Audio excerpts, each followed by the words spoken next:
talk to a lot of these reporters off the record, they will tell you they look forward to more press transparency and access. And while we will expose the fake news when they are fake, we will hold them accountable for their lies and smears of President Trump. Room quite a bit, and you've invited in bloggers and invited in other media that traditionally have not been there.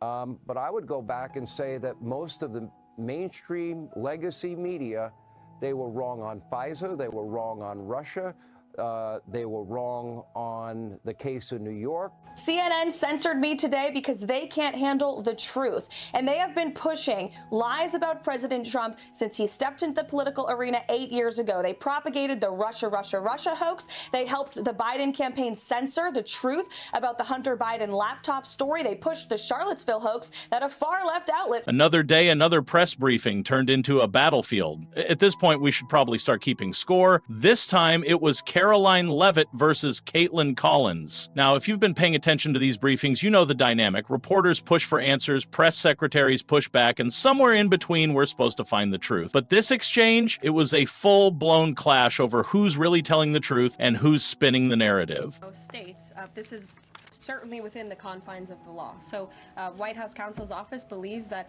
this is within the president's power to do it, and therefore he's doing it. Okay, so they disagree with lawmakers who say that they don't have the power to freeze this funding. Again, I would point you to the language in the memo that clearly states this is within the law. Collins pressed Leavitt on the administration's decision to block an Associated Press reporter from Oval Office and diplomatic reception room events. The reason for that is that the AP refused to use the term Gulf of America instead of Gulf of Mexico, a name change recently pushed by the Secretary of the Interior. Collins suggested this was the White House punishing reporters who don't fall in line. Leavitt responded back with the fact that the administration was simply standing up against media lies and insisted it is a fact that the body of water off the coast of Louisiana is called the Gulf of America. Collins, on the other hand, pressed the administration on its legal authority for some of its recent actions. Administration deciding which laws to follow and which ones to ignore.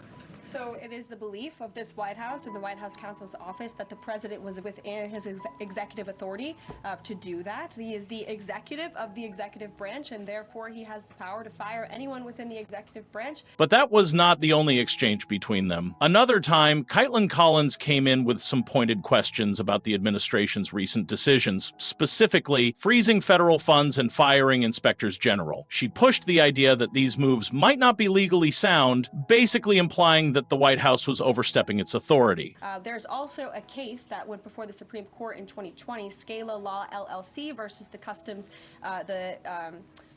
Bureau Protection. I would advise you to look at that case, and that's the legality that this White House was resting on. So you're confident that if they bring lawsuits against you as prosecutors who were fired, that they will succeed? But was Collins just doing her job, calling out a potential overreach, or was this another example of media bias, twisting a story to fit their own narrative? It makes you think about the freedom of media, political messaging, and who really controls the conversation. So, was this a much-needed reality check for the media, or was it an unfair attack on a journalist just doing her job? Let's find out. This whole exchange between Karoline Leavitt and Kaitlan Collins has raised many eyebrows outside the White House. Some media outlets are in favor, while mostly others are upset. The conservative media. Outlets like Fox News and the Daily Wire were all over this, praising Leavitt for taking a firm stand against what they see as biased journalism. Their headlines were all sorts of stuff like, "Leavitt destroys woke journalists for spreading lies," or "Leavitt shuts down CNN's false narrative." You get the idea. To them, this was a much-needed moment of accountability where a press secretary didn't just tolerate what they believe is misleading reporting, but actually called it out in real time. President Trump to Adolf Hitler.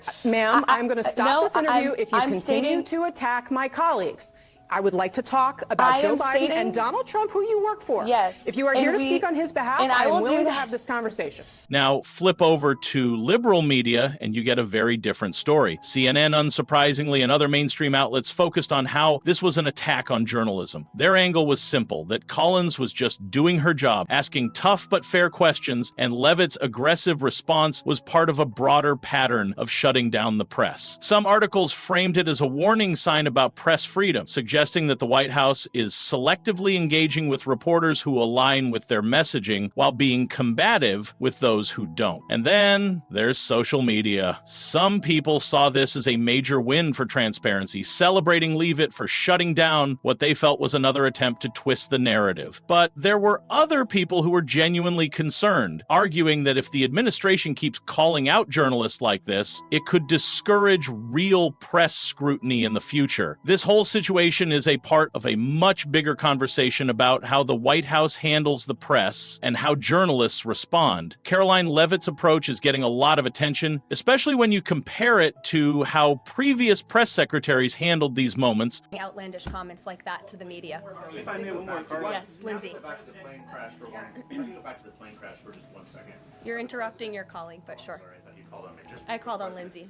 Take Kaitlan McEnany, for example. She was known for coming into briefings fully prepared to go head-to-head with reporters, often armed with binders full of receipts to challenge what she saw as media bias. She made sure to flip the narrative back on journalists when she felt they were misrepresenting facts. On the other hand, Jen Psaki took a different route. While she was still firm, her style leaned more toward deflection. She mastered the art of giving an answer that sounded polished, but didn't always directly address the question. And now we have Leavitt, who seems to be blending these styles. She's not afraid to be combative when she feels it's necessary, but she also knows how to strategically reframe a discussion in the administration's favor. This campus, many of you in this room who don't have the privilege of being part of that pool every single day and getting to ask the president questions. We reserve the right to decide who gets to go into the Oval Office, and you all have credentials to be here, including the Associated Press, who is in this briefing room today. Since the briefings, some outlets see her as a refreshing, no-nonsense press secretary. Like right-leaning outlets like Fox News, The Daily Wire, and Breitbart have largely praised Leavitt for what they see as her ability to push back against mainstream media narratives. They frame her as someone who isn't afraid to challenge reporters who, in their view, have gotten too comfortable setting the terms of political debates. Others portray her as aggressive and dismissive, accusing her of shutting down legitimate journalistic inquiry. So let's break down how different corners of the media world have been covering her. Fox News, for example, has highlighted moments where Leavitt called out reporters for misrepresenting facts or pushing misleading claims. They've run headlines like Karoline Leavitt shuts down Kaitlan Collins' false claims,